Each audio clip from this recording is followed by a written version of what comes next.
là, l'objectif sur cette opération, il est double, puisqu'il y a deux volets.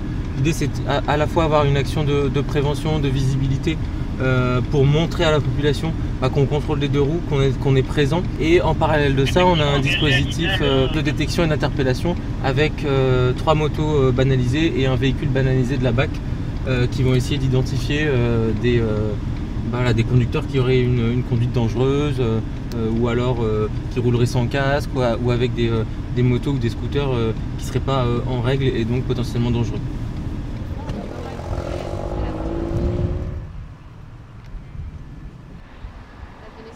L'individu qui est en défaut de permis de conduire, donc il va faire l'objet d'une amende forfaitaire délictuelle. Pour l'instant, donc on a un 2 roues assez puissant, voilà, qui est contrôlé.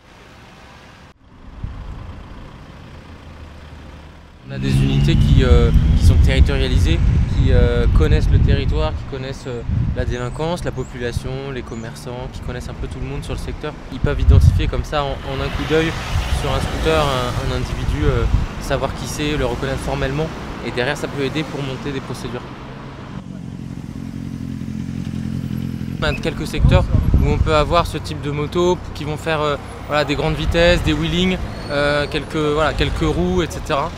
Et qui peuvent générer des accidents assez graves. Il y a une lutte toute l'année contre ces phénomènes-là. Depuis la loi de 2018, on a quand même un arsenal juridique qui s'est renforcé avec une généralisation, notamment des saisies et des destructions de motos qui peuvent nous poser problème. Donc tout au long de l'année, c'est vrai qu'on arrive à quand même saisir quelques motos.